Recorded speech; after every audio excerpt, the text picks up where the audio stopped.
Hello, everyone, and welcome to Incredible Small Space and Urban Outdoor Kitchen Designs, part of AjMadison's Dream Outdoor Sanctuaries takeover on Design TV by Sandow. I'm Grace Bewley-Hunt, Home and Design Editor at Luxe Interiors and Design, and I'm thrilled to be here today chatting small space outdoor kitchen design with some incredible experts on the subject. So today we're going to be diving into what makes a great outdoor kitchenette and how we can all make the most of petite balconies and backyards and rooftop retreats. As a born and raised New Yorker and the editor of our New York edition, I can definitely attest to the enduring magic and appeal of a petite urban garden. It really is the ultimate amenity. So we have a really fun segment planned today. We're going to be talking about trends and inspiration and tips for bringing your own small space outdoor oasis to life. But first, let's say hello to our guests. Joining us today, we have Jessica Petrino, Editorial Director of AjMadison. Jessica, would you like to say a quick hello and introduce yourself?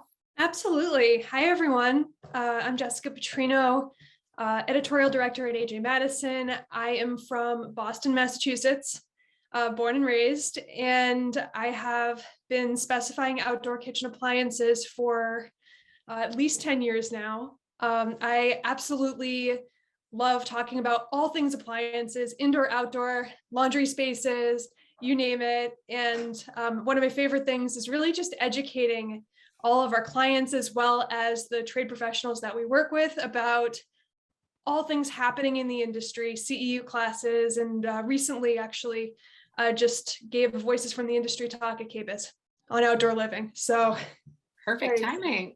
Yeah. Awesome. Well, thank you, Jessica. Thanks for being here. Thank you. And we are also so lucky to be joined today by landscape architect Bob Bell. Bob, please say hello. Hi, everyone. My background is landscape architecture. I went to Cornell University in upstate New York, and then I moved down to Washington, D.C., and I split my time now between Washington and South Florida and New York State as well, the Hamptons area. I do projects in all three areas, and I'm really excited to be here. Terrific. Well, thank you, Bob. And I can't wait to hear both of your perspectives on this. I need some advice of my own, so this should be a great chat. So to get started today, obviously we see a lot of really expansive, incredible estates and larger homes here at Luxe. No disrespect to them, they're fabulous. But it's kind of nice sometimes to take a step back from that and really kind of bring it down to earth and like distill the essentials, right? So I'd like to start there, and I'd love to know what each of you really considers to be like the luxury outdoor kitchen starter kit, if you will.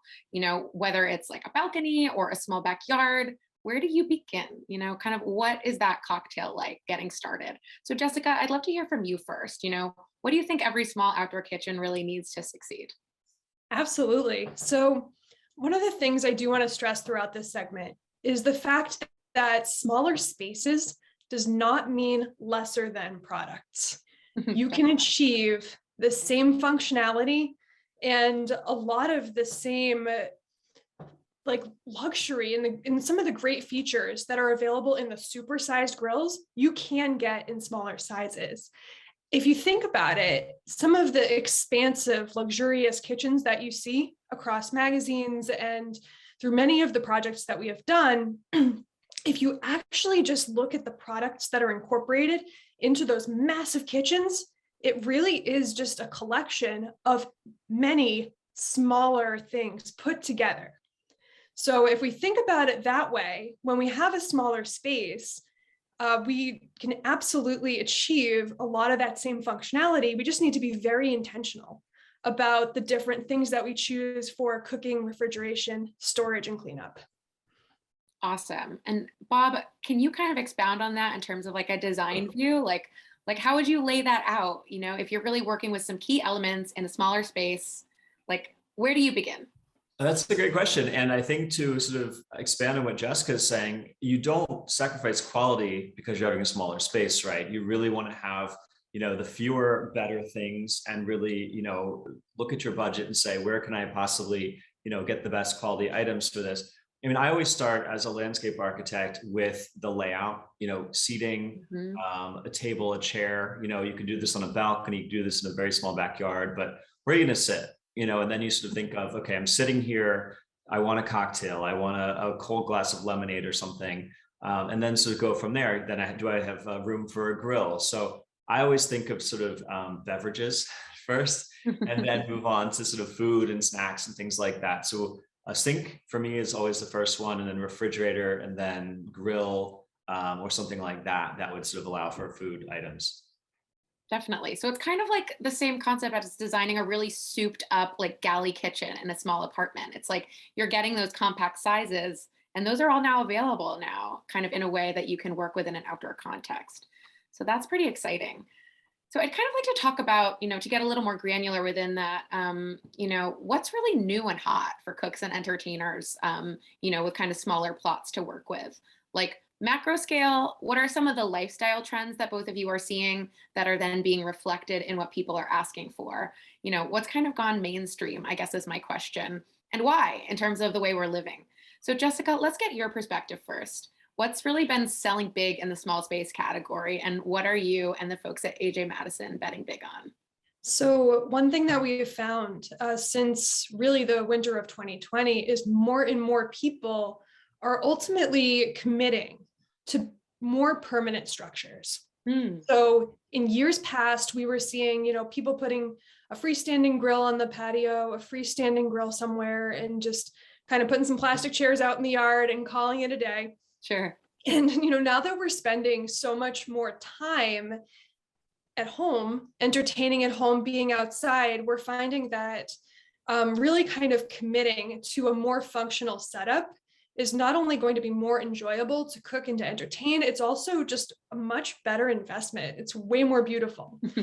So we're seeing a lot of islands. I mean, you can create a beautiful outdoor kitchen in about 6 feet of space, which isn't a ton. I know in some areas it's harder than others, but in general, like that's ultimately the first thing that we're seeing is kind of commitment to the project. When it comes to specific appliances, I would say if you're in a small space, you definitely want to invest in products that have multiple functionalities to them. So you want a great grill that's going to be there for you every single time. You're going to be able to turn that on, and it's going to work really well. Yeah. We're seeing grills with built-in rotisseries, smoker boxes to impart flavor. The Lynx brand in particular, I love specifying it for small spaces as well as big ones because they really pack a lot of features into every product.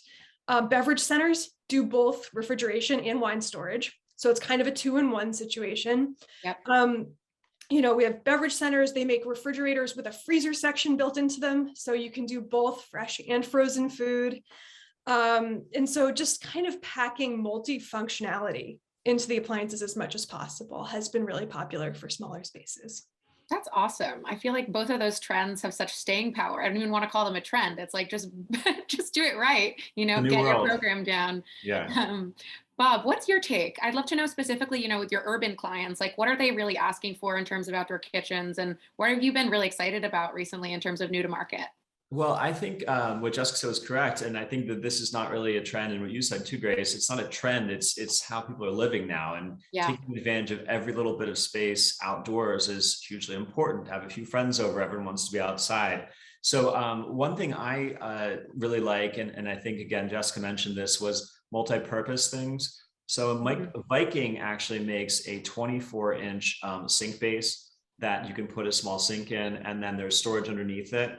So my key thing, of course, is always, beverages and water and getting some little prep area. So having some storage underneath, maybe for a few cushions or for an ice bucket or something, I think really does a lot in a small space. You can kind of close it up, and then, it looks very clean and neat and tidy and things like that. So multifunctionality, I think, is hugely important. The refrigerator for me is always a big thing too, whether it's, the small cube things we all had in college, which are made so much better now by a lot of the manufacturers. They just look much more attractive. They're stainless, or they're something you wouldn't be sort of, afraid to have out. But I think the small appliances are great. And for me, refrigerator, sink, and then move on to the grills and things like that too. They do require a bit more space. So that's something that would probably require, a bigger balcony or something, a bigger garden, but certainly start with a table chair and like an outdoor sink or sort of sink base kind of thing with a prep area basically on it. What's really cool is lately we've seen a huge trend towards outdoor pizza ovens. Love that. And yeah, and it really, I call it a pizza oven, but it's officially, Lynx makes the Napoli oven. There are wood-fired pizza ovens. There's gas-powered pizza ovens available on the market today for outdoor use. And a lot of them have the option to sit on top of the counter. So really cool, kind of portable. And you can cook anything that you would make in an oven in the house outside. So that's something that's certainly been trending even for smaller kitchens and smaller spaces.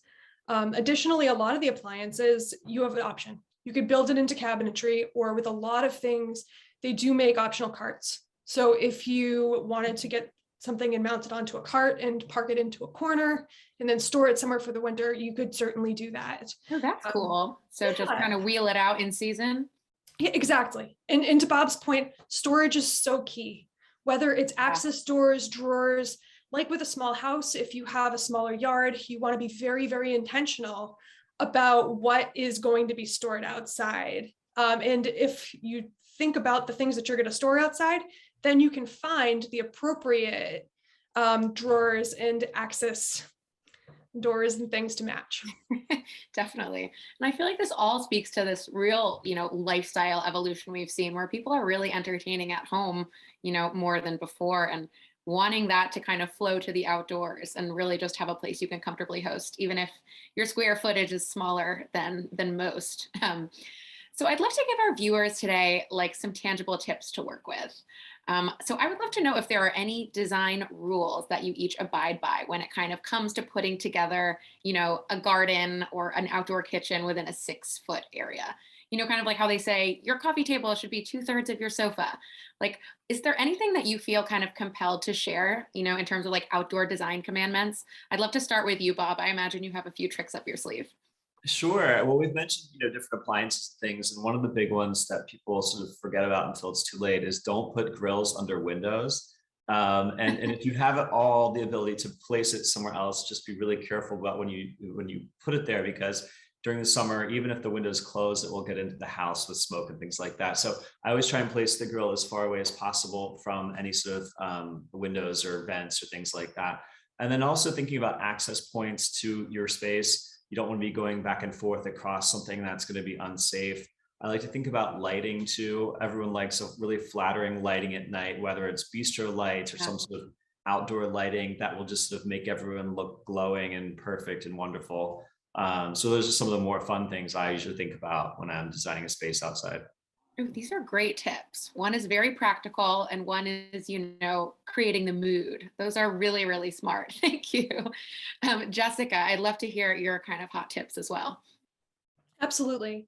I think especially when it comes to small spaces and more urban spaces, one thing that's really, really important to just get intel on is if there are any limitations regarding what type of fuel you can have. For example, there are some places where you really can't have propane above a first level, other places where you have to pipe natural gas to the location from the home, or there certainly are a lot of associations and buildings where gas is not possible, at which point there are a plethora of electric, charcoal, and wood-fired options out there. So kind of get that intel before you go into designing the space. And then, being a New Englander, I think about weather too. And just to consider the elements, consider changes, and then just the products that are available today are built so well. There are some really, really great options out there. Always get a cover when you get an outdoor appliance as well. Protect it when you're not using it. It's a really, really good investment to keep your products lasting for a long time. Awesome tips. Thank you so much. Yeah, I think that this is a nice segue to our kind of wrap up exercise today.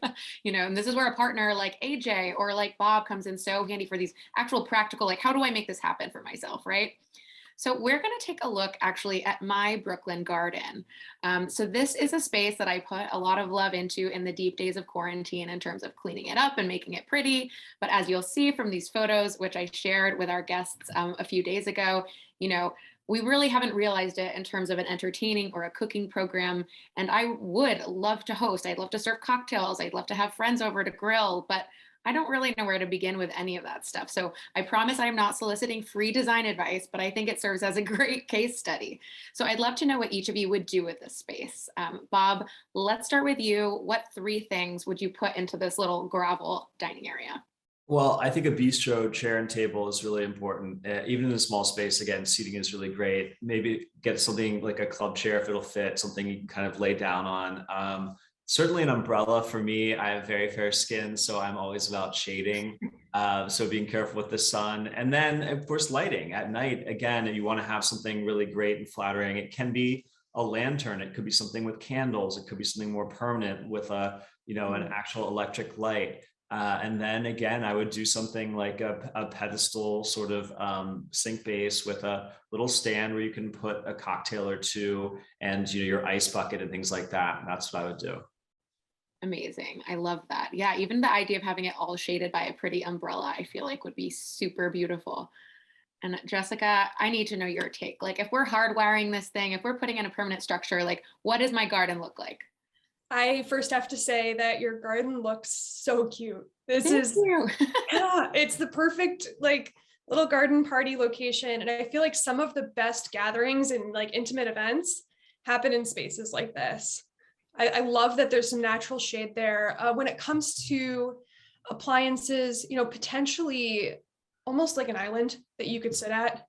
And then with some refrigeration built into the island, as well as a small space built-in grill. I would certainly think about something maybe approximately 30 inches. You can get a great product with at least 2 burners, a great sear station, and something that's going to be really, really functional. But I would do little sink, some refrigeration in the island, and then definitely a grill. Sounds dreamy. I love the idea of having kind of like a built-in island there where you like saddle up to it and you have your cocktails. This is what I'm going to be working towards. Everyone wants to sit around the island, right? while you're cooking. Definitely. Well, thank you guys. That's such inspiring tips. And I feel like we covered a lot of ground in a short amount of time today. So thank you so much. And I hope that all of our viewers today have left with some inspiration for their own petite retreats. As the experts have proven, bigger is not always better. So thank you guys so much. And we'll see you all next time on Design TV.